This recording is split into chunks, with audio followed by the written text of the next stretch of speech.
Donate card और voice of slum जुड़कर दिल्ली और नोएडा के स्लम्स में गरीबों को फ्री ऑक्सीजन सप्लाईज प्रोवाइड करने का प्रयास कर रहे हैं। डिस्क्रिप्शन में दिए हुए लिंक पर जाकर डोनेट कार्ड पे अभी डोनेट करें। इन गरीब परिवारों का सहारा बने।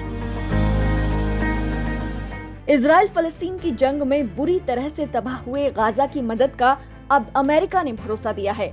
अमेरिका से इजराइल को कितनी मदद मिलती है ये हम आपको आगे बताएंगे, लेकिन पहले बात फलस्तीन की।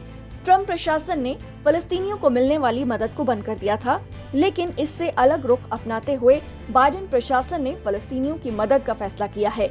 ये अमेरिका की नीति में तेजी से आए बदलाव को दिखाता है, लेकिन इसमें बड़े जोखिम भी हैं। बाइडेन प्रशासन का कहना है कि वो गाजा पट्टी में पुनर्निर्माण को बढ़ावा देने के लिए आर्थिक मदद करेगा, जिस पर हमास का कब्जा है। हमास एक चरमपंथी गुट है जिसे अमेरिका, इजराइल और कई दूसरे देश आतंकवादी संगठन मानते हैं। इजराइल और फलस्तीन की यात्रा पर पहुंचे अमेरिका के विदेश मंत्री एंटनी ब्लिंकन ने ऐलान किया कि अमेरिकी विदेश विभाग 2019 में ट्रम्प प्रशासन की तरफ से बंद किए गए फलस्तीनी मामलों को संभालने के लिए यरूशलेम में एक अमेरिकी वाणिज्य दूतावास को फिर से खोलेगा। इसके अलावा अमेरिका वेस्ट बैंक और गाजा के विकास को लेकर फलस्तीन को $112 मिलियन की मदद भेजेगा। उन्होंने कहा कि ट्रम्प प्रशासन ने की गई कटौतियों को रद्द करते हुए राष्ट्रपति बाइडेन ने पिछले महीने से $360 मिलियन से अधिक की सहायता मुहैया कराई है।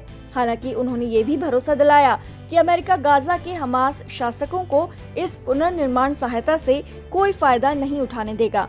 आपको बता दें कि इजराइल और हमास के संघर्ष की वजह से गाजा में कम से कम 77,000 लोगों को अपना घर छोड़ने पर मजबूर होना पड़ा।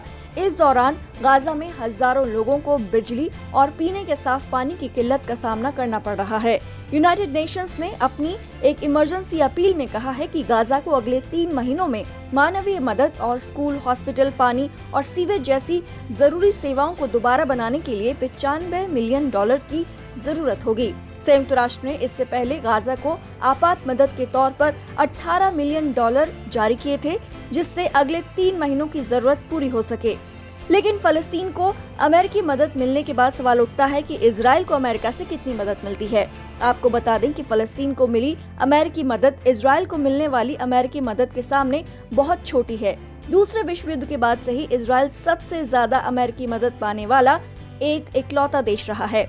हाल ही के सालों की बात करें तो 2020 में अमेरिका ने इजराइल को सैन्य मदद के तौर पर $3.8 बिलियन की मदद की। साल 2016 में बराक ओबामा के शासन के दौरान इजराइल को 2017 से 2028 के बीच 38 बिलियन की सैन्य मदद का पैकेज देने के एक समझौते पर हस्ताक्षर किए गए थे।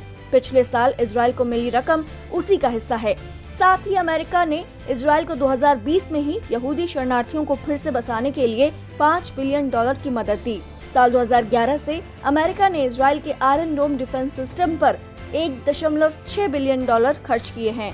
इतना ही नहीं, जब इजराइल और हमास का युद्ध चल रहा था तो उस समय बाइडेन सरकार ने इजराइल को $735 मिलियन के हथियारों की बिक्री की भी मंजूरी दे दी थी।